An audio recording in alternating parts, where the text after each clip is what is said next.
Hello, my name is Casey Williams, Director of Parks and Recreation for the City of Spring Hill, Tennessee, and welcome to Brilliant Strokes. Brilliant Strokes is an intergenerational art program provided by the Arts Build Communities grant through the Tennessee Arts Commission.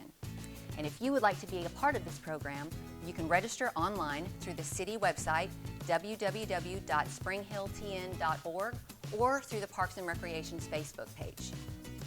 All of our instructors are local artists, and we're so grateful to them for donating their time and their talents to be part of this unique program. Have fun!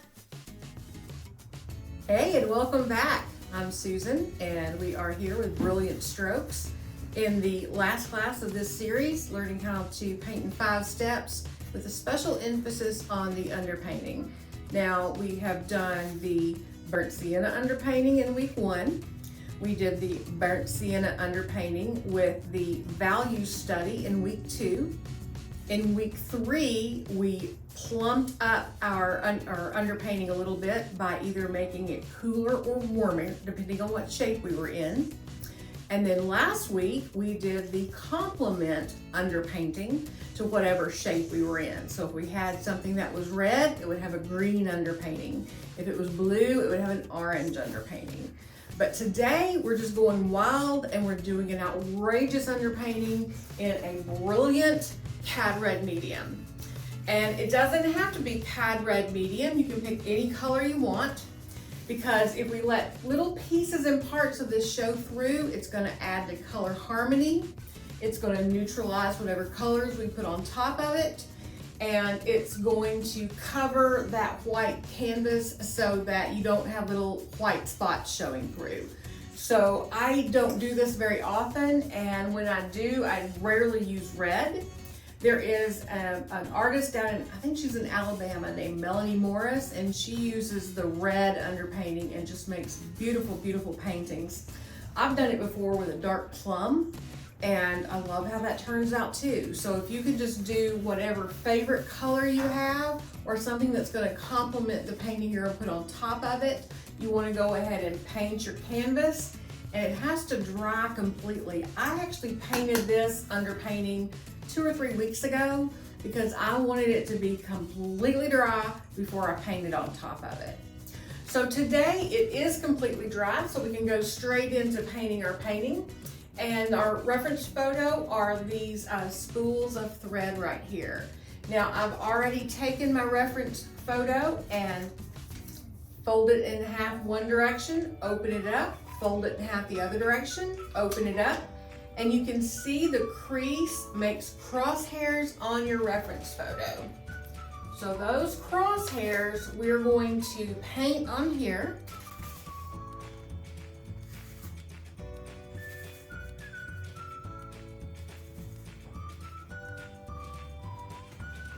And I'm just going to kind of mark the halfway point, tick marks.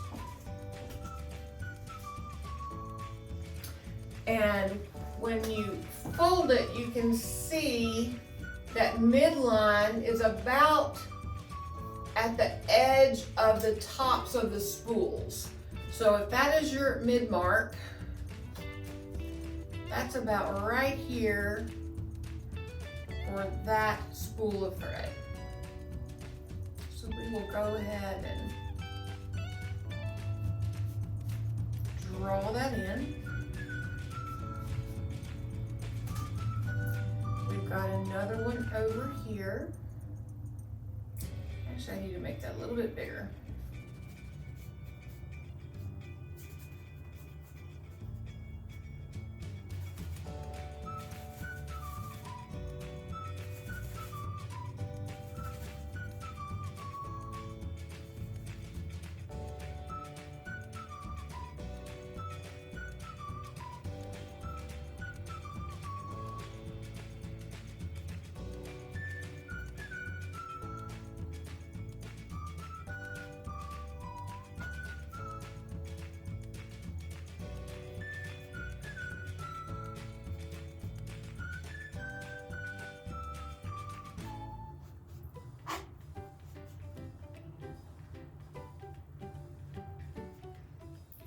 One more that kind of goes off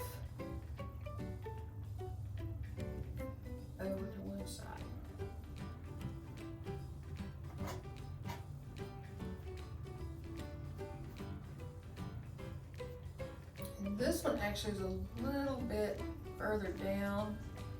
I even make it come up a little bit. It's a little bit bigger than the others.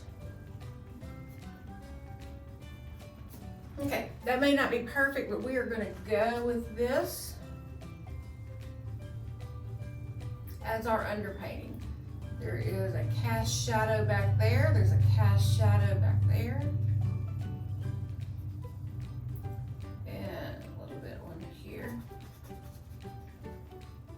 And we will leave that there.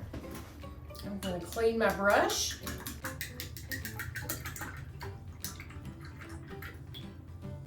Dry it off in a bit. And decide how I'm going to paint that background. So it looks like to me that the background is actually the table, but the table goes so far back that you actually see the table in front of the thread and you see the table behind the thread. And we could continue to do our painting that way. If we did, we would have the same color for both, only it would get yellower as it came forward and it would get bluer as it went back.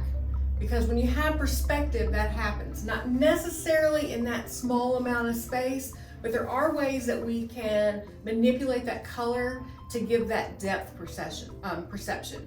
But what I think will probably be easier is to have like a wall behind it. And even though it's not in our reference photo, I can easily paint that in, because if there is a plane change, different 90 degrees to where they're sitting, the plane they're sitting on is going to be your ground plane, and the wall behind them would be the upright. And there's a huge difference in how that value is going to hit.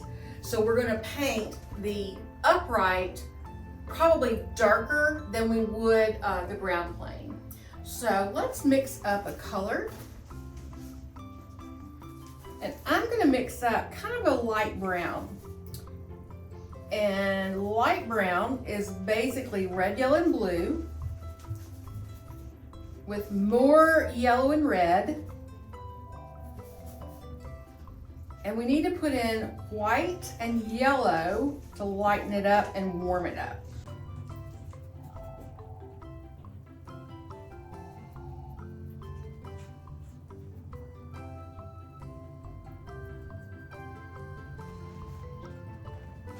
Looks too blue, so we're going to add more red, more yellow, a little more red, more white, anything that's not blue, because it already has a little too much blue in there. Getting a lot closer, it needs a little bit more red.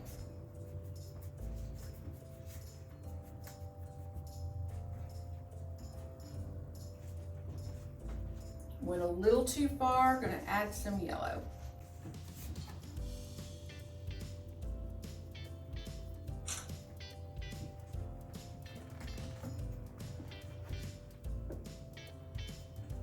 I'm holding my brush like it's a baton, and I'm just going to lay in a few brush strokes down here in the foreground.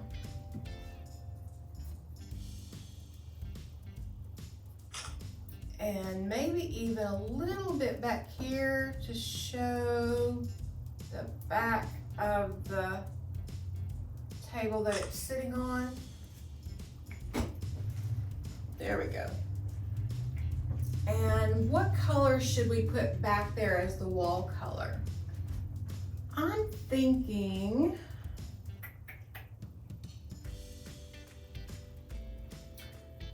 just for fun, if we don't like it, we can always paint over it. That's the beauty of acrylic paint. When it's water soluble while it's wet, but once it's completely dried, it's waterproof. It turns into kind of a plastic. And that's why it's really good to, you know, paint outdoor stuff in acrylic. It'll be waterproof. I'm going to use a little phthalo turquoise and a little white.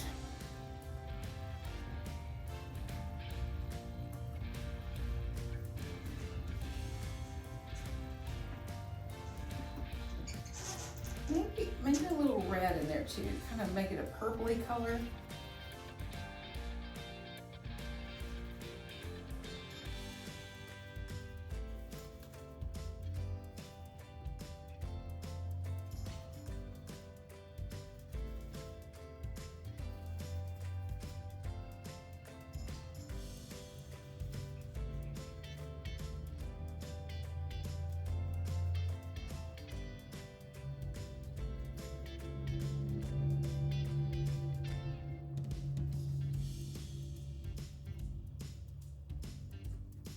I don't want to put too much red in there because I don't want it going too gray on me. Yeah, this is what I'm looking for. And we'll go ahead and lay that color in.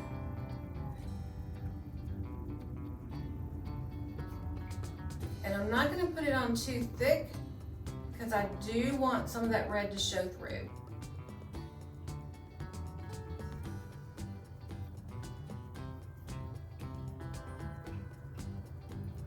Call that leaving air between the strokes.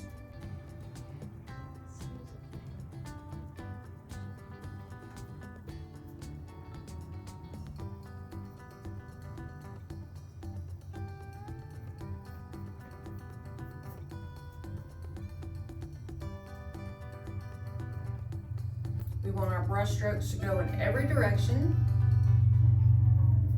All your brush strokes are going up and down, it's going to look like it's raining. If they're all going side to side, it's going to look like reflection on water.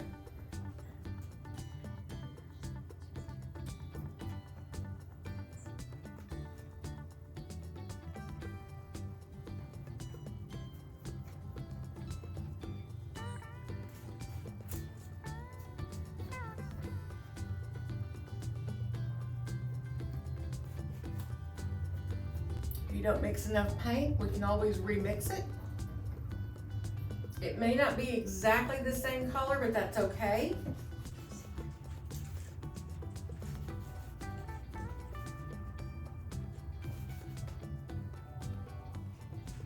If it's not the same color, then you want to move some of that color around. Whoops, somehow I just went right through my color from down there. From the ground plane. So we're just going to go over that some.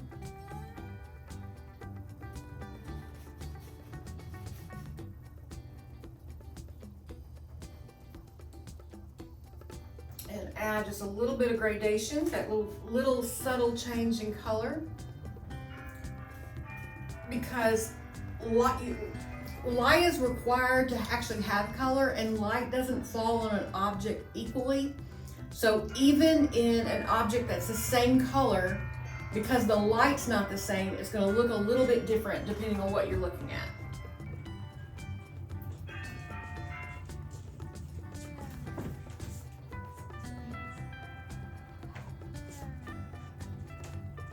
Okay, let's clean our brush.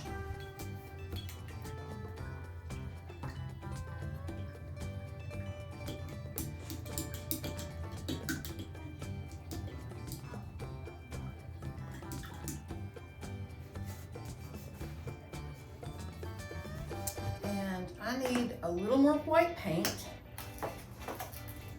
And if you didn't buy a large tube of white, go get a large tube of white and a large tube of yellow. We tend to go through more yellow and white paint than any other color, but they are our lightest colors. So that's why we go through them more often. All right. Now, let's see what we got going on here. So we've got our spools already blocked in. We've got our ground plane that they're sitting on. We've got our upright behind them. So now it's time to paint in our thread. And if you'll notice, the thread appears to be changing color, but what's happening is it's either in shadow, or it's the mid-tone, or it's the highlight, or it's the reflection. So the green, you can really see the shadow, the highlight, the mid-tone, and the reflection just straight across.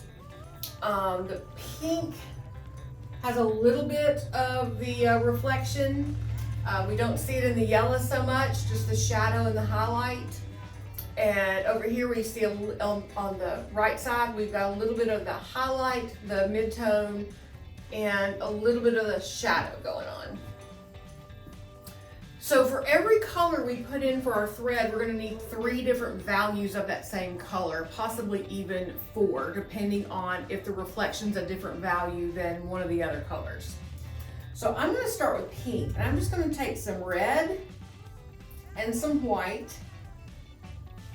and mix it together.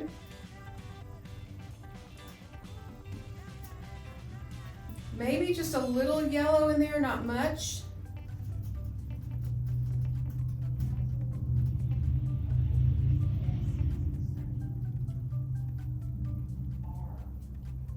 Now my red happens to be Cad Red Medium.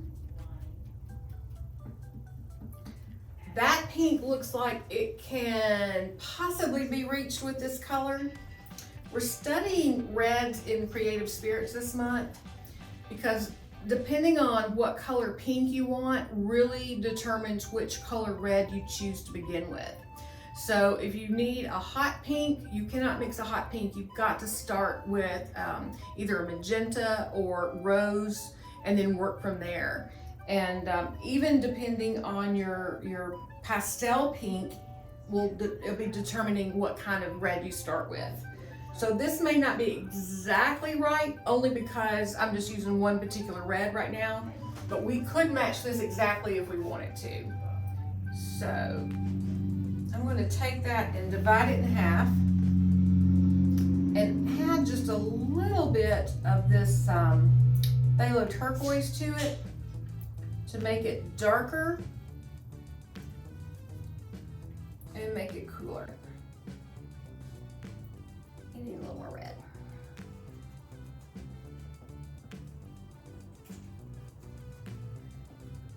And it just doesn't take much to bend that color. I've gone way too far on the blue side. So I can use some of that, but I'm gonna have to use it to temper my pink.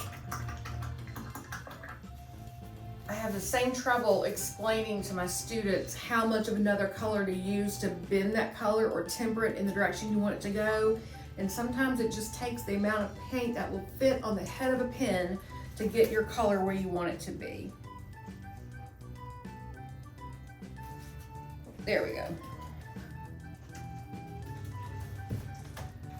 So if we start here, it may not be dark enough.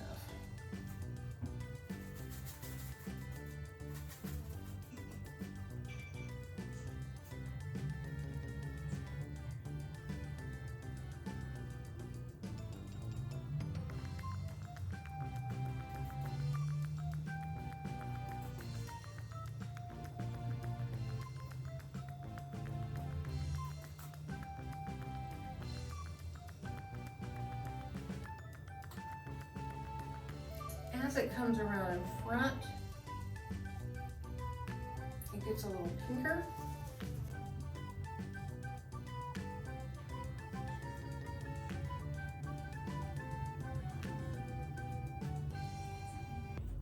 And as it makes that turn, it's going to be in light, in highlight. So I'm going to have to add a little more white, maybe a little more white and yellow, to get it to go into highlight as it turns.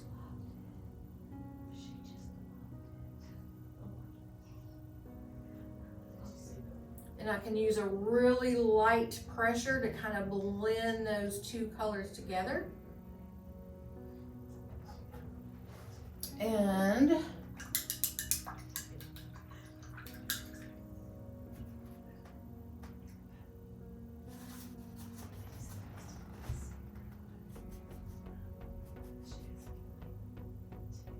then our shadow over here.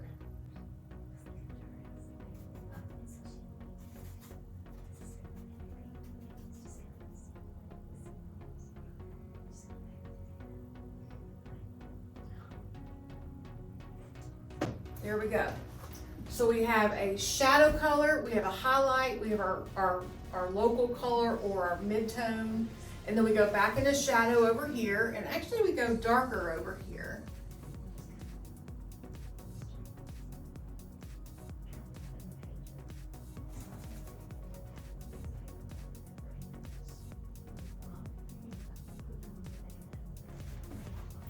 So we've got that first spool there, and while it's still wet, I want to work on that highlight a little more. We could come back and do more detail later, but it'll be dry, and I'd rather do this while the paint is still wet. I'm adding a little white and a little yellow, so it's lighter and warmer.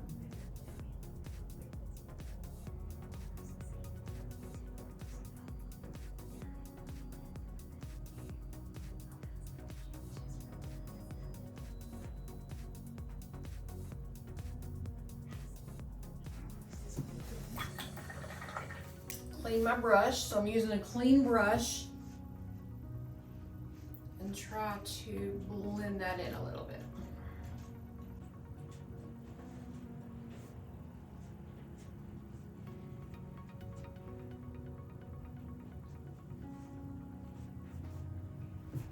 Okay, clean that brush. And we can do the same thing over here. It looks like it's probably a little bit darker pink. So since we're already working with these colors, I'll go ahead and mix up a little bit more, but just a little bit darker pink.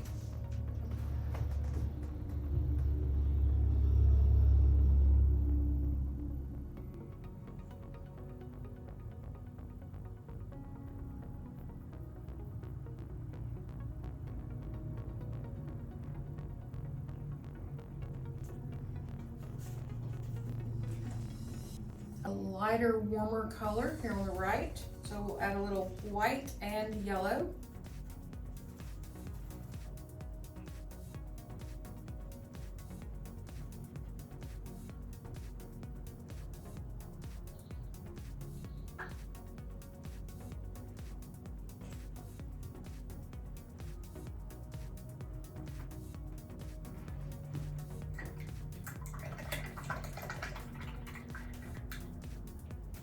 And then a darker pink with a little bit of blue in it for our shadow.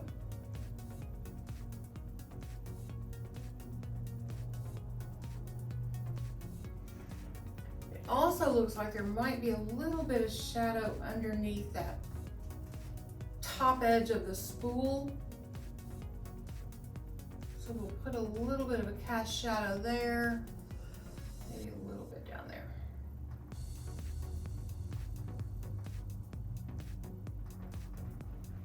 Alrighty, clean that brush.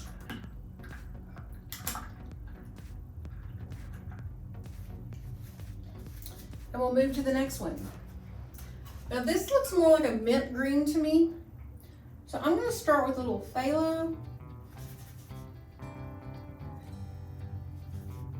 A little white. And maybe a little yellow.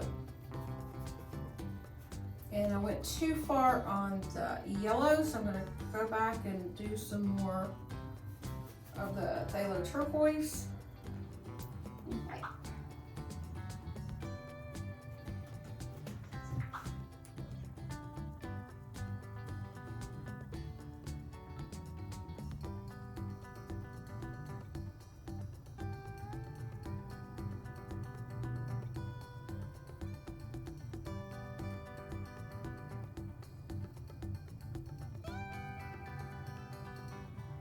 Maybe add a little blue to it.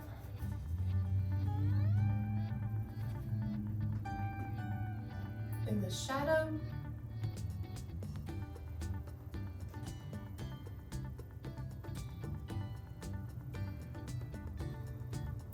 There's shadow over here.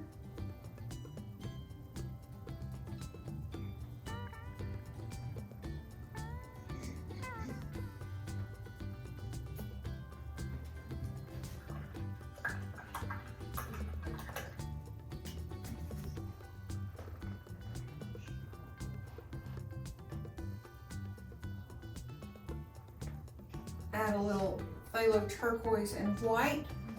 Maybe a little yellow, but not much. We don't want to turn it into a lime.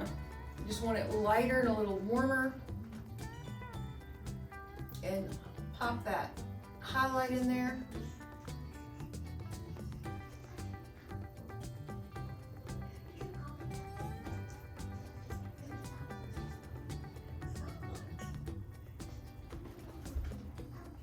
Okay, we need more mid-tone now because I've gone over it too much.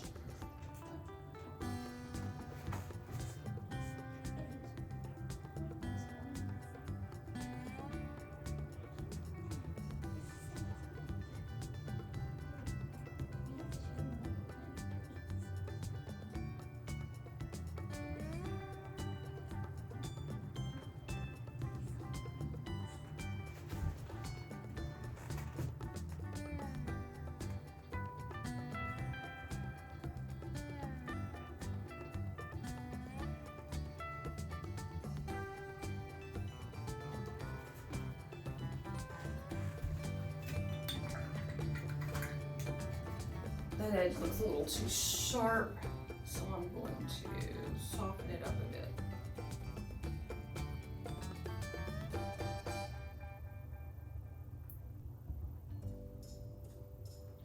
Now just for the demonstration, I'm really simplifying those shapes. You may be seeing where the thread is wound more tightly or more loosely, causing additional detail on here, and we can always add that at the end, but not at this point. We got to get those basic colors in there. So let's move to our next one, and it's a yellow.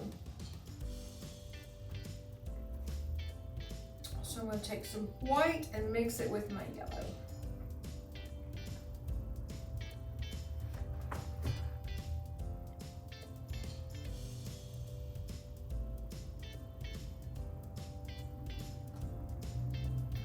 Even mix a little green in there just to maybe, let's just do a little brown. That's a good one.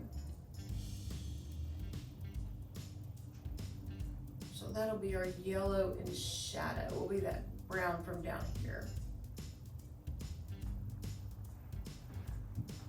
Clean the brush.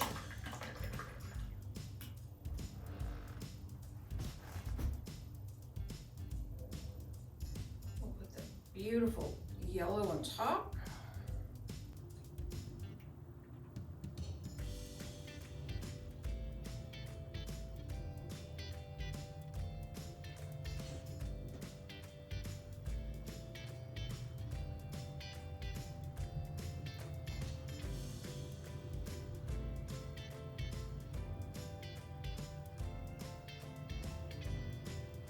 And now I'm going to mix my highlight. So that's going to be more white in that yellow. And it goes about right here.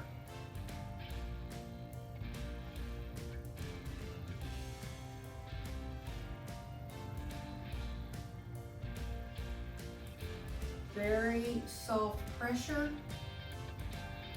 We'll blend that out.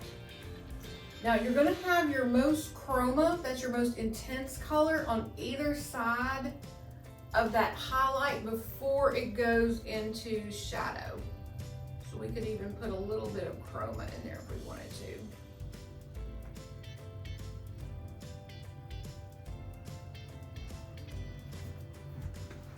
I'm going to clean my brush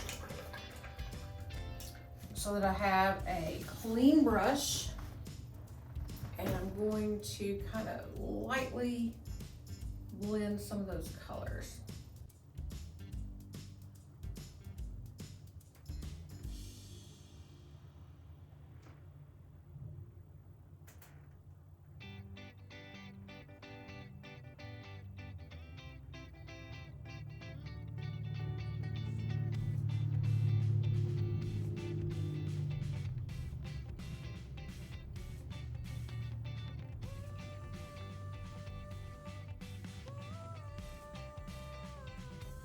Okay. We can always darken a dark, lighten a light. reshape a shape, anything we might need, but that is in step number 4. And right now we're in step number 3. Step number 1 was the underpainting. We chose a brilliant, wild underpainting, so we chose the Kydride medium underpainting. That was step number 1. Step number 2, we blocked in the basic shapes, and I just mixed up a neutral color to contrast with the underpainting so we could actually see our shape. Step number 3 was to start scrubbing in our basic colors. And we're doing that, but we're leaving some air between the strokes, so a little bit of that red is showing through. And we're still in that stage because we still haven't covered all of our red yet. So now we need to start talking about our spools. So one thing I didn't do is these spools have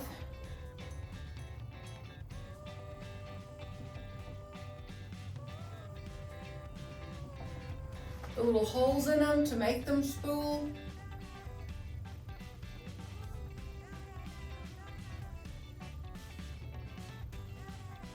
So we'll add that right now. That's a shape I want to get in there, or not. You can put that in as a detail, but I want to go ahead and kind of lay out where that's going to be. Okay. So our spool has different planes. The top of the spool is a different plane than the side of the spool. And so it's going to change color, but then as that spool goes away from the light, it's also going to get darker. So I'm going to start with the same color. Well, actually, let me make it a little darker.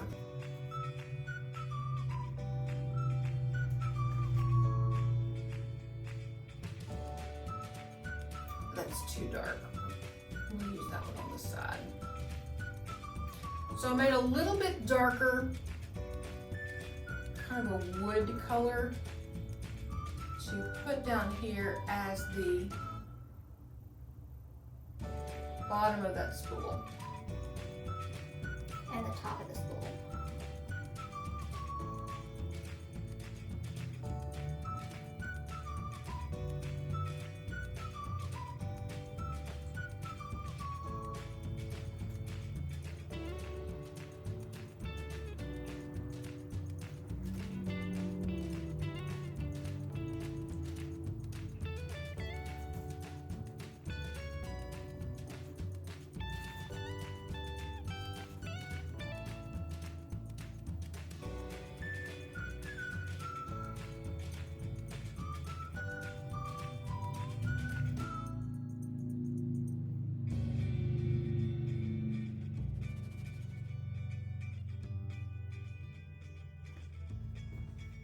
Okay, and then I'm going to mix a little white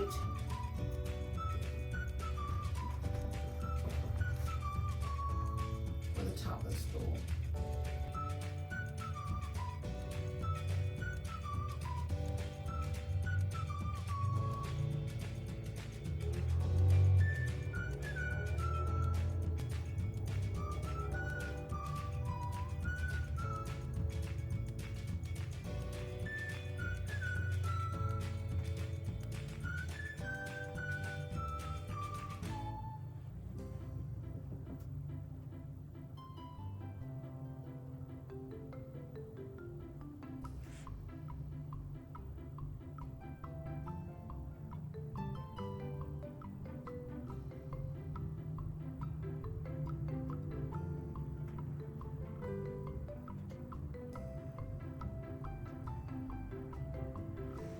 Okay, I'm going to take that darker color.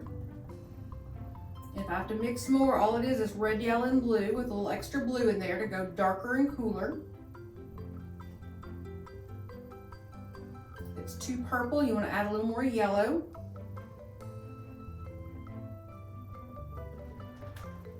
And because the light's coming from the right, it's going to be shadowy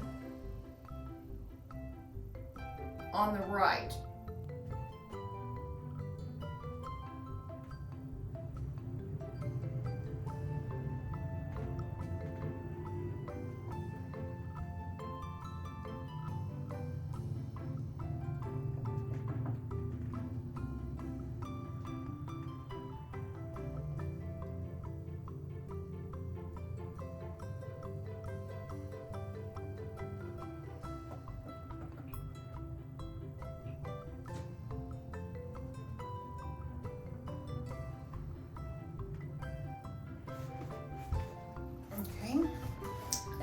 need to move to a smaller brush to do that. When you're using a brush, I usually use the same brush for the whole painting because it's that wide this way, but this way it is paper thin. And if I need a dot, I can just use that corner. So depending on how you use your brush will help you put in those strokes that you want. But if you want to switch to a smaller brush, this is another flat. This one's a number, I think this is a number 2 and that's a number 6. But they're not consistent between brands, what size they are, so that really is irrelevant. 2s are smaller than 6s normally, but let's see what we can do here. We're gonna add some yellow and white to that base color and get it lighter and warmer because that light is hitting in here more directly.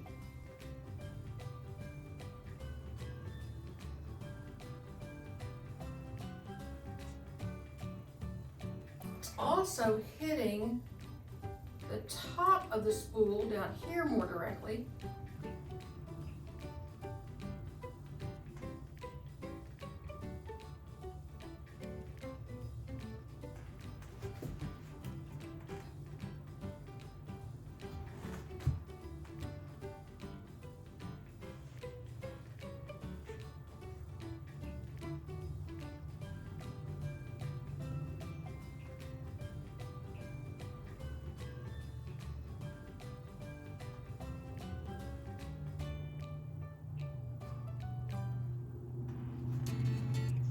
Warm this up a little bit.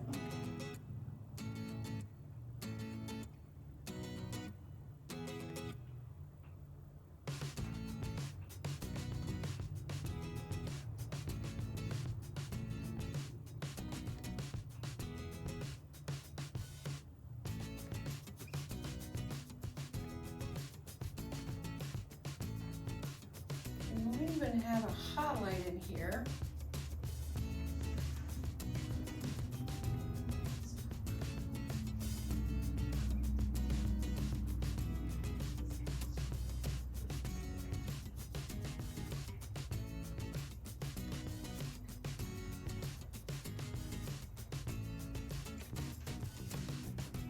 And I think I've gotten those sides too dark, so I'm going to go with a little bit lighter color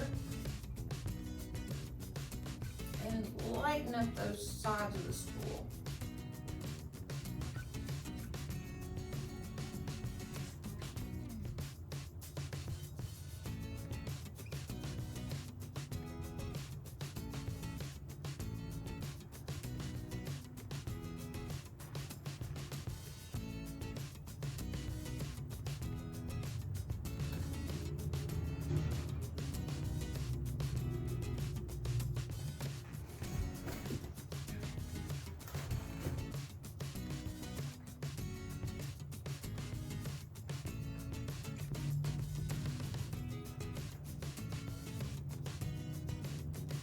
Everything's covered, so we're moving into step number 4, which is the magic stage. This is where we're going to reshape shapes, add highlights, add accents.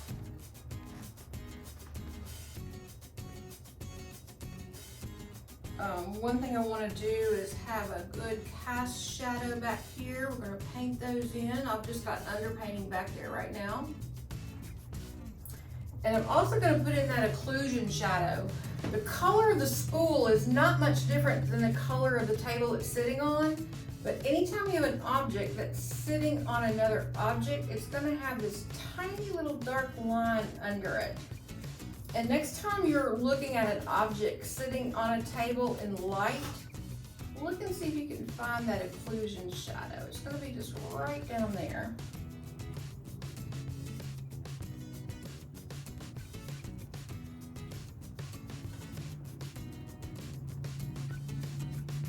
And that will anchor it to the table. If you don't have that shadow, it's going to look like your objects are floating over the objects that they're sitting on. And while I've got a little dark on my brush, I'm going to throw in some cast shadow color on the bottom rim here. Because again, remember the light can't hit that directly everywhere. Now at this point, I'm going to back up and look at my painting and decide what needs to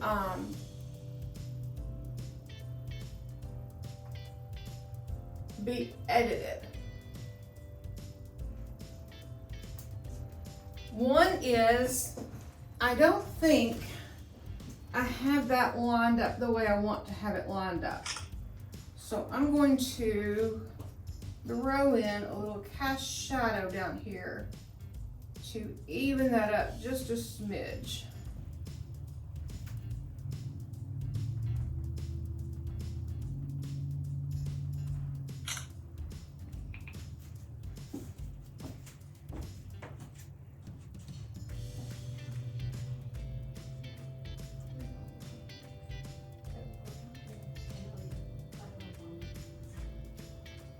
Okay.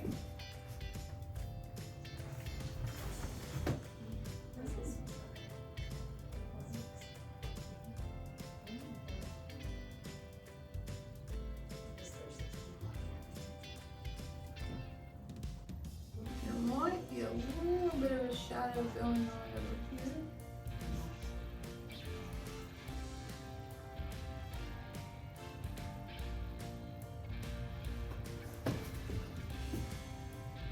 And we could clean up some edges if we wanted to, or we can move to step number 4, which is more detail. So, what detail might we put in there? Well, let me look at our photo. If we wanted to, we could put some sort of impression of the paper that's on top of the spool. It's quite possible I got the holes of the spool too big. And if I wanted to, I could come back and either reshape those or make them smaller.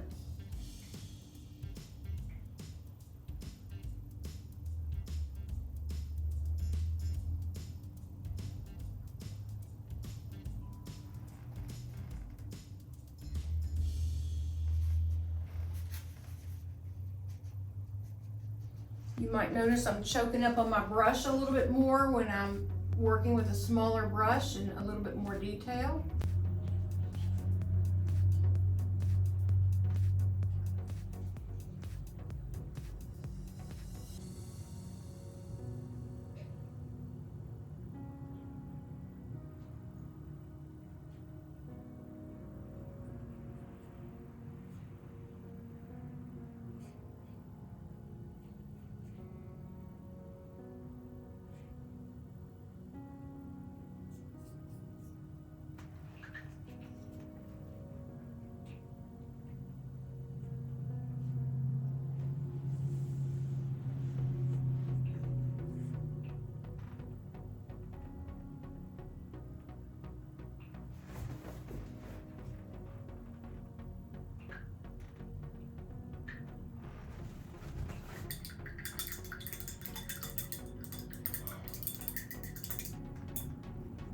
If I wanted to, I could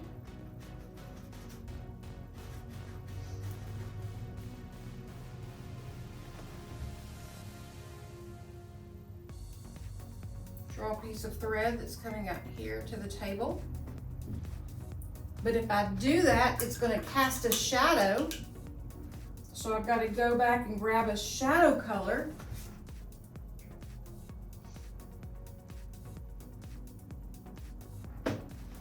And follow the shadow onto the table. If I wanted to, I could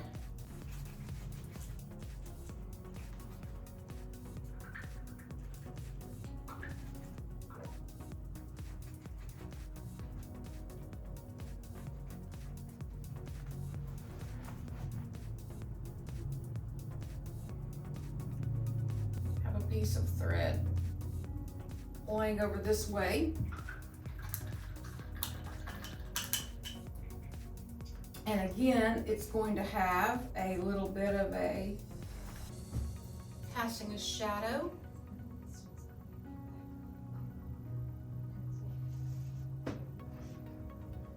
And I think I put that cast shadow on the wrong side. The shadow has to be to the opposite side of the light. So I'm going to actually go in with my thread color and go over that.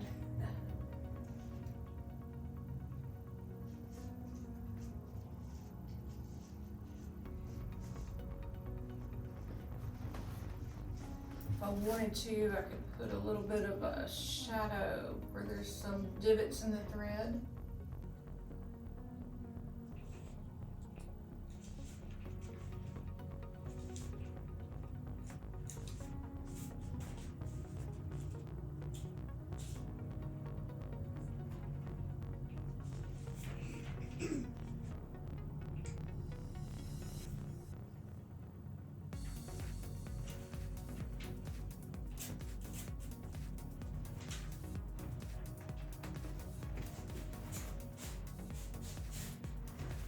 I could even have a highlight on the thread if I wanted one.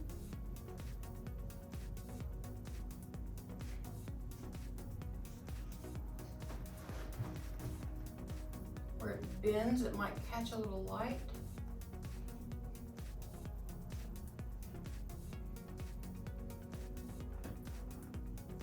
Maybe soften that a little bit.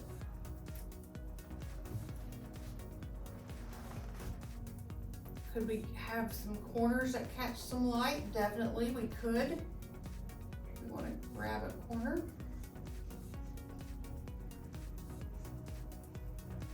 Where it changes planes.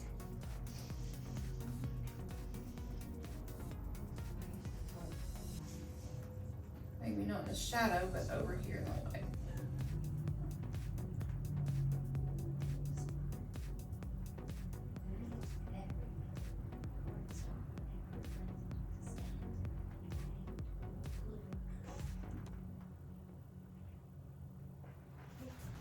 Okay, so at this point I have gone through my 4 steps, but we still have 1 step to go. And by now you already know that that last step is to simply sign your name. But I'm not going to do that, because what I want to do is I want to live with this painting for at least 24 hours. So I want to leave it alone. I want to go do other things. I want to wake up the next day with fresh eyes and look at it like I've never seen it before. And at this point, I'm going to go, it's perfect, I love it, sign my name. Or not. It's quite possible I would go, oh my gosh, this dried and it went too dark, so I need to change that value. Or, oh my goodness, I completely left out something I didn't see. After you're staring into your reference photo and staring into your painting, your mind will play tricks on you. You think you see stuff that's there that's not there, and just the opposite. You don't see things that need to be added, but you'll only know that with fresh eyes. Now, years ago, before we had cell phones, we used to keep compact mirrors in the studio, and you would back up and look in that mirror over your shoulder at your painting. So you're looking into the mirror, and somehow that degree of separation gave you fresh eyes. It looked like a painting you had never seen before. It's really odd how that works. But now, because we have got cell phones, and I usually keep mine in my pocket, but it's in the other room, I can grab my cell phone, take a photo of my painting, turn around and look at my photo, and I'm going to get that same results as if I have fresh eyes. I'm going to be able to see what needs to be changed while I've still got all my paint out. So that's what I want you to try. Try painting a painting and then put it away, go to bed, next morning, fresh eyes, look at it. And it's either not going to look near as bad as you think it's going to, or it's going to have a flaw that's going to jump out at you just completely obvious. The next time you paint a painting, take a photo of it with your phone and then look at the photo. it's going to look so much different in that photo than it does in real life, and it's the same painting. I'm not going to ask you to grab a compact mirror because we just really don't do that anymore, but if you've got one handy, you might try it and see how that works. But I want you to keep painting. Practice makes perfect. I know it's a cliche, but it is true. The way you learn your unique style, the way you develop your skills is practice, practice, practice. And I hope you enjoyed these videos, and I hope you have come in touch with your creative side and keep it up. We'll see you later. So, if you like what you've seen and you want to take part in Brilliant Strokes, don't forget, go online to our Facebook page, that's Spring Hill TN Parks and Recreation, or to the Spring Hill City website and register. Registration opens February 18th, and the first 8 people to register for each class will get a free goodie bag. Can't wait to get creative and have fun.